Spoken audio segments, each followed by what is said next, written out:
Assalamualaikum warahmatullahi wabarakatuh. Alhamdulillahirrabbilalamin. Assalatu wassalamu ala asyrafil anbiya'i wal mursalin Sayyidina wa maulana Muhammadin wa ala alihi wa sahbihi ajma'in. Amma ba'd. Rabbi syurah li sadri wa yassir li amri wahlul 'uqdatam min lisani yafqahu qawli. Pertama-tama marilah kita panjatkan puja dan puji syukur kita atas kehadirat Allah Subhanahu wa Ta'ala, yang mana berkatnya lah kita dapat berjumpa kembali di video ini dalam keadaan sehat walafiat. Salawat beserta salam tak lupa kita haturkan kepada junjungan kita Nabi besar Muhammad SAW, yang mana telah membawa kita dari zaman kegelapan menuju zaman yang terang benderang, minaz zulumati ilan nur. Pada kesempatan kali ini kita akan membahas mengenai salah satu penyakit hati yang sering terjadi tanpa kita sadari, yaitu penyakit ujub. Apakah sahabat-sahabat telah mengetahui apa itu ujub? Dalam kitab Ihya Ulumuddin, Imam Al-Ghazali menjelaskan bahwa ujub adalah ketika seseorang itu merasa bahwa kelebihan atau amal baik yang ia miliki berasal dari dirinya sendiri, bukan karena pertolongan Allah Subhanahu wa Ta'ala. Ada beberapa contoh sifat ujub. Yang pertama, ujub dalam beribadah. Contohnya seperti seseorang ini merasa bahwa dirinya yang selalu saja pergi ke masjid untuk melaksanakan ibadah.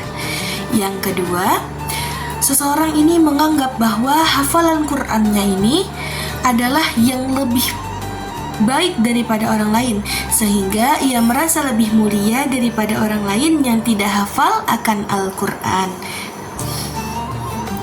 Contoh yang kedua yakni ujub karena merasa lebih baik dari seorang pendosa.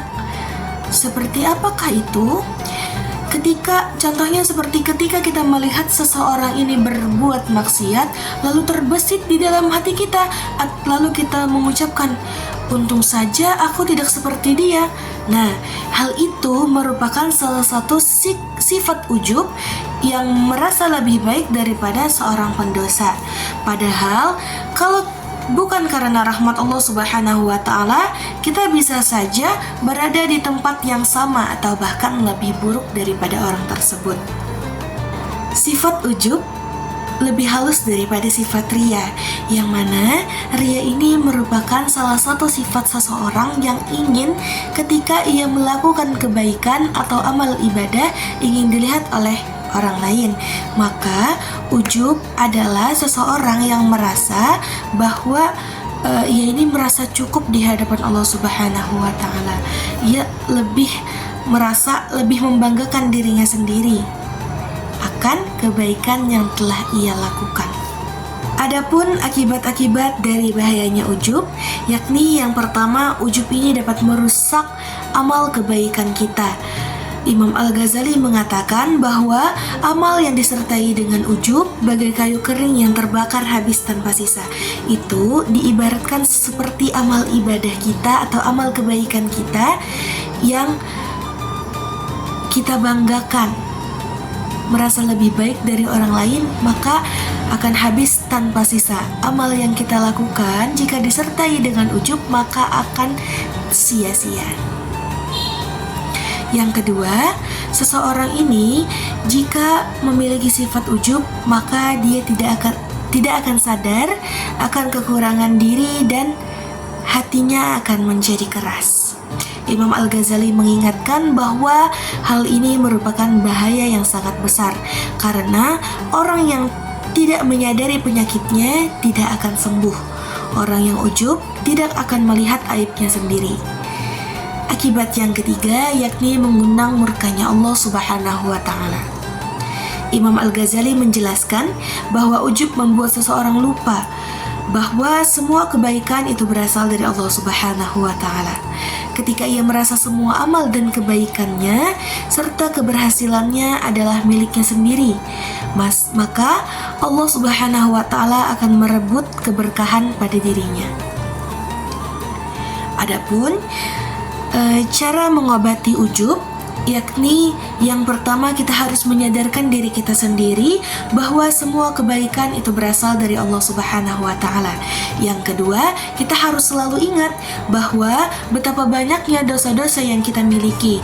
Yang ketiga, kita harus memperbanyak doa serta selalu mengingat bahwa amal itu tidak akan menjamin surga jika tanpa rahmat dari Allah Subhanahu wa Ta'ala. Sahabat-sahabatku yang dirahmati oleh Allah Subhanahu wa Ta'ala, ujub merupakan racun hati yang merusak amal tanpa kita sadari. Oleh karena itu, setiap kita melakukan kebaikan, ingatlah bahwa semua itu terjadi atas pertolongan Allah Subhanahu wa Ta'ala, bukan karena kemampuan kita sendiri. Oleh karena itu, mari kita jaga hati, rendahkan hati, dan memohon agar Allah Subhanahu wa Ta'ala selalu menerima amal-amal kebaikan yang kita lakukan. Semoga Allah Subhanahu wa Ta'ala jauhkan kita dari yang namanya sifat ujub, sombong, dan ria, serta menjadikan kita hamba yang selalu ikhlas. Mungkin ini saja yang dapat saya sampaikan. Jika terdapat kesalahan dan kekhilafan dalam berkata-kata, saya memohon maaf sebesar-besarnya. Dan apapun yang saya sampaikan di video kali ini, semoga ilmu yang kita dapatkan menjadi keberkahan bagi kita semua. Amin, amin ya rabbal alamin. Sekian yang dapat saya sampaikan, saya akhiri dengan mengucap wallahul muwaffiq ila aqwamit thoriq. Assalamualaikum warahmatullahi wabarakatuh.